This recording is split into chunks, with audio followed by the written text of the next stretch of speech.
Hey everybody, just wanted to do a quick video showing how we built our covered outdoor fire pit. We made it mostly out of recycled material. I'd say mostly. A lot of it is recycled material that we got from a local business that was going to throw all this stuff away. So anyway, I hope you enjoy it. I'm going to show you how we built it, and I'll show you a real quick picture here of why we built it. As you can see here, we like to use our fire pit all throughout the season. Winter, summer, rain, it doesn't matter. That's the reason we built the fire pit, was so we could enjoy it anytime we wanted to. And it's a great place to be able to barbecue and smoke fish and cook whatever you want any time of the year without having to do it in the house. So anyway, I'm going to get started building here, and I'll show you how we did this. So the area where we built the fire pit was pretty unlevel. It was on a hill, basically. So I had to rent a mini excavator. That stung a little bit, but we used it for a few different projects around the property, pulled some stumps, etc. But anyway, so we got the spot leveled up. Pretty good. Did leave a little bit of a slope so that any water that would be uphill would drain through. The later upgrade to the fire pit helped a lot, and that's when we put our pavers down. I'll talk about that when we get to that spot.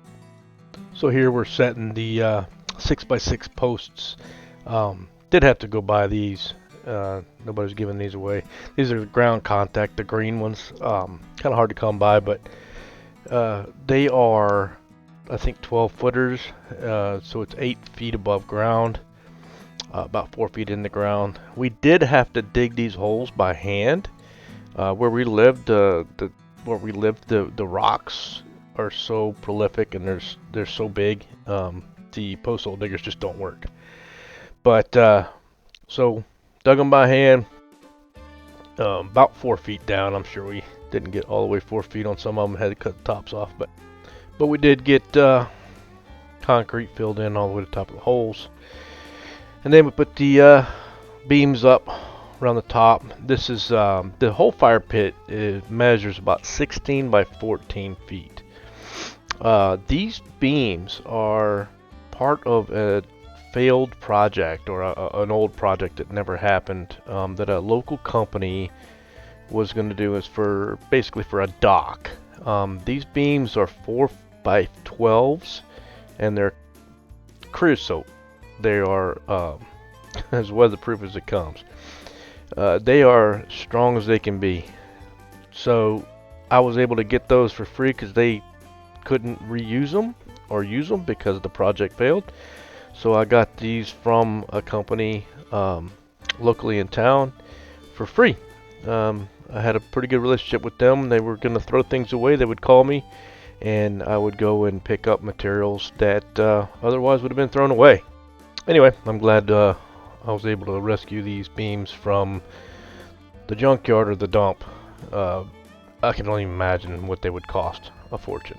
So anyway, I'm glad I got them, and they were fun to cut, but we got it done. Then here's the rafters and the ridge beam.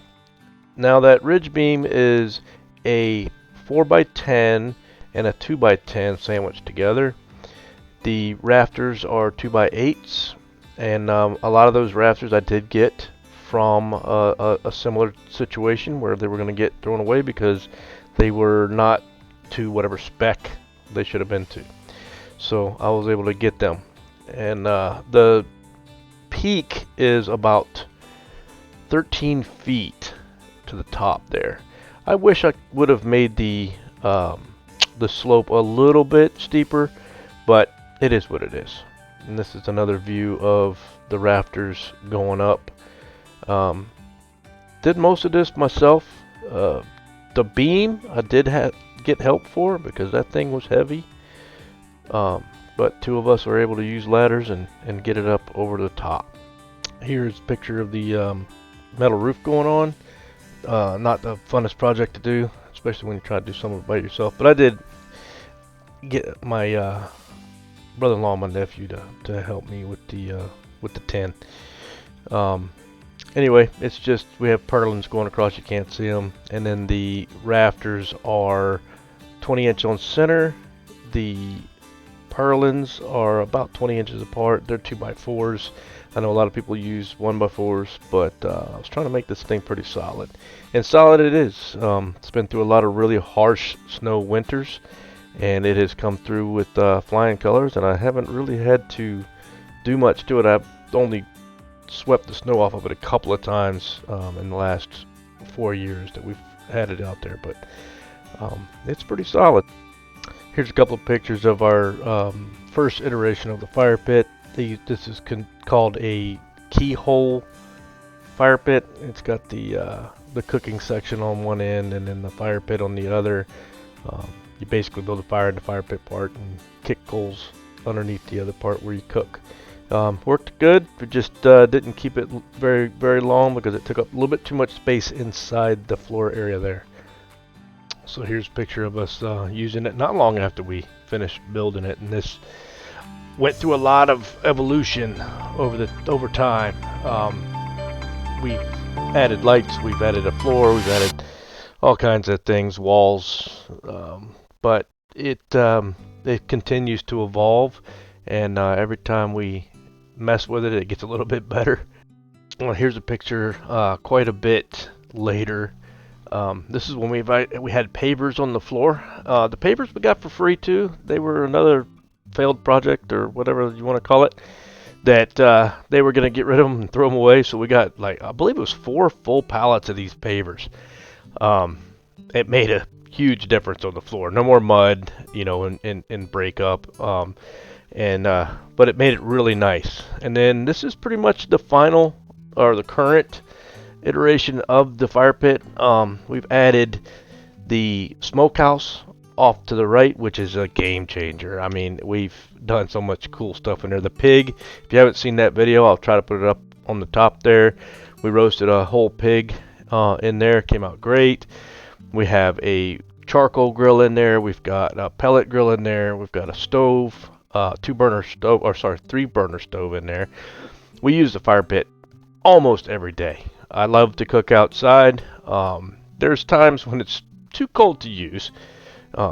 We get those negative 20 and negative 30 days that the grill just won't get hot enough, so we don't use it then. But we do like to use the fire pit just to sit around and you know, chew the fat with each other, with the fam.